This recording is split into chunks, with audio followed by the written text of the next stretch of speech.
السلام علیکم دوستو، عربک اسٹڈی پوائنٹ میں آپ کا خیر مقدم ہے۔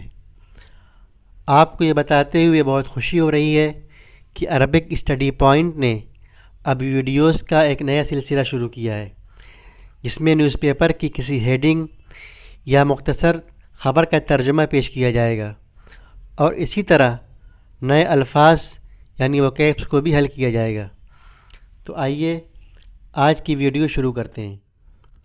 آج ہم نے الجزیرہ کی ایک ہیڈنگ کا انتخاب کیا ہے، جو کچھ اس طریقے سے ہے: الریاح والامطار تغرق خیام منازل غزة وتفاقم معاناتهم۔ الریاح والامطار تغرق خیام منازل غزة وتفاقم معاناتهم۔ آئیے پہلے وکیبس کو حل کر لیتے ہیں۔ ریح جمع اریاح، ریح جمع اریاح یعنی ہوا، مطر جمع امطار، اس کا مطلب ہے بارش۔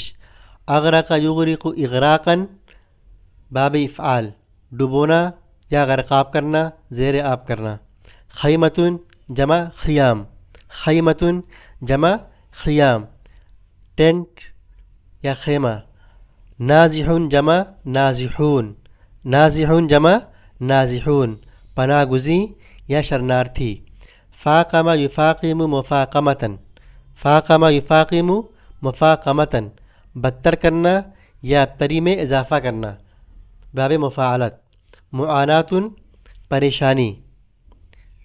اس ہیڈنگ یا سرخی کا ترجمہ کچھ اس طریقے سے ہے: ہواؤں اور بارشوں کے نتیجے میں غزہ میں پناہ گزین لوگوں کے خیمے غرقاب اور ان کی پریشانیاں پہلے سے بدتر، یا ان کی پریشانیوں میں مزید ابتری۔ دوستو، یہ بات قابل ذکر ہے کہ اخبار کی سرخیاں یعنی ہیڈنگ یا تو فعل مضارع سے بنتی ہیں یا مصدر کے استعمال سے بنتی ہیں، لیکن مضارع سے بننے کے باوجود زمانہ حال میں اس کا ترجمہ نہیں کیا جاتا۔